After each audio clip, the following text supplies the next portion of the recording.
Republican Congressman Tim Burchett of Tennessee. Congressman, good to be with you. Thanks for being with us once again.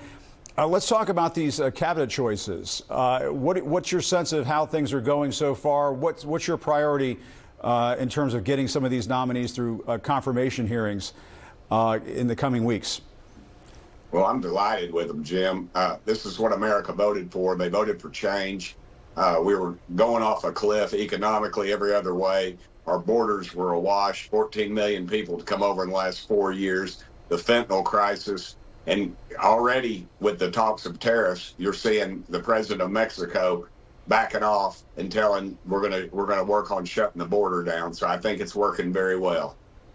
I do want to ask you about that. I mean, the polls showed Americans primarily voted for Trump to fix inflation and the economy. Did the American people vote for people like Matt Gaetz to be the attorney general, or vaccine conspiracy theorists like RFK Jr. to be in public health roles? Isn't that overreach?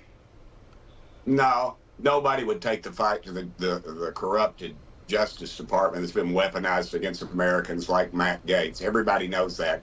And if the Justice Department had anything on Matt Gaetz, they would have brought charges, but instead they chose to throw them out. So I think you were that okay? answers that question. It's a holiday week. I don't want to, I don't want to get too testy before we all eat some turkey. But Matt Gaetz for Attorney General, you were in favor of that?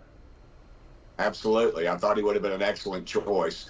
Nobody is hated by our Justice Department more than Matt Gaetz, and for good reason. He understands that it's not just the head person there. It's the second, third tier level people. These are the people that weaponized against Americans that were, if a mom and dad went to a school board meeting, they were labeled as domestic terrorists by our current Justice Department. Congressman, come on. The Justice Department. That was documented, Jim. Look, Jim, that was documented. You all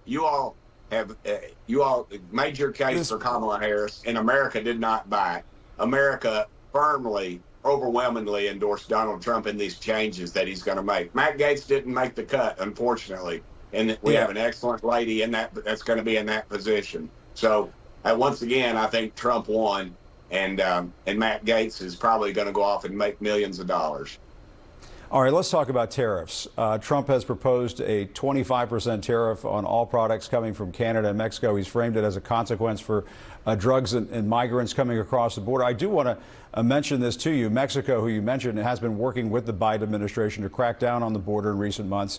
Last month, Customs and Border Patrol arrested about 56,000 people along the southern border. That is almost 15,000 less or fewer than October of 2020, when Trump was finishing his first term.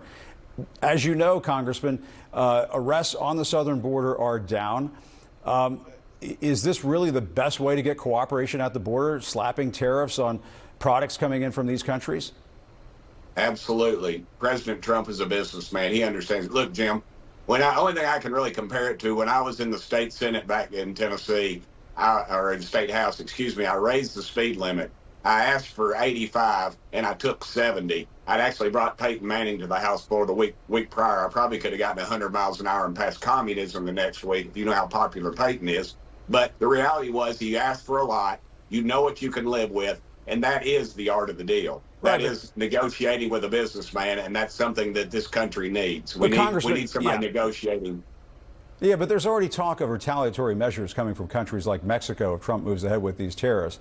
As you know, that could cause prices to spike in a variety of areas of the economy. It happened the last time around when Trump was in office. There were tariffs that caused prices to spike in this country. Are Republicans willing to take responsibility if inflation makes a comeback? Will you own this if inflation makes a comeback because there's a trade war in this country and around the world?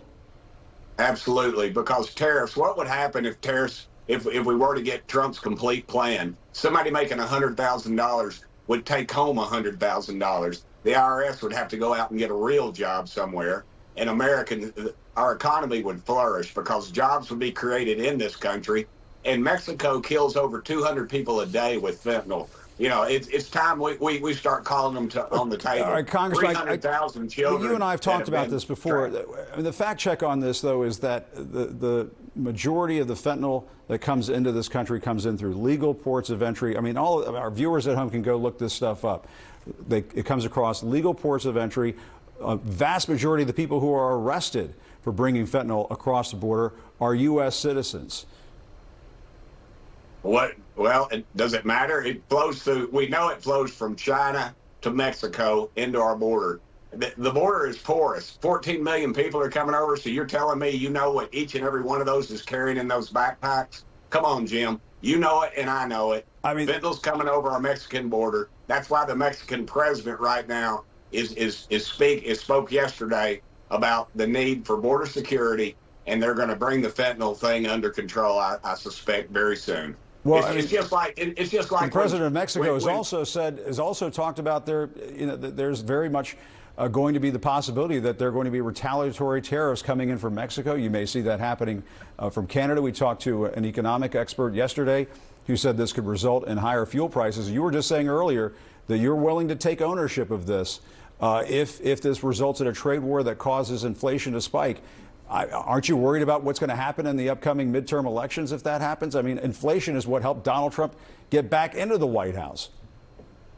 That will be very short term, Jim. You know that as good as well as I do. We will start producing it in this country. We will start drilling in this country, and then it will have economic impact that will be unbelievable. Because that's why the Teamsters and the rest of these unions either went neutral on this election or supported Trump, because they realized we can put it on these foreign entities, and then we'll start doing it in this country, and Americans will be back to work. I think that's a great plan. I think we should all embrace it. We have you on the record as you're in favor of a trade war.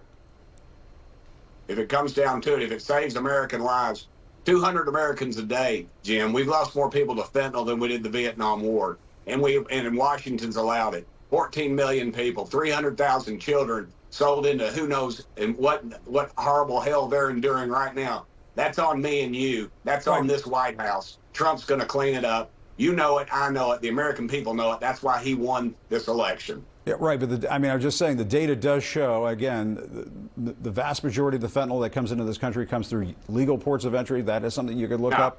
And it comes via U.S. citizens. U.S. citizens bring it across. So you're just saying you don't believe that data?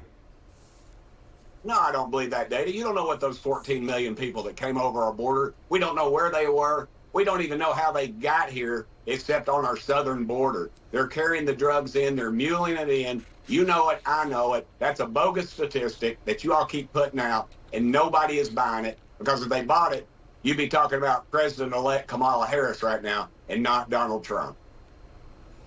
All right, Congressman Tim Burchett, we always appreciate your time. Thanks very much. Have a great Thanksgiving, Jim. It's always a pleasure, brother. All right. Happy Thanksgiving.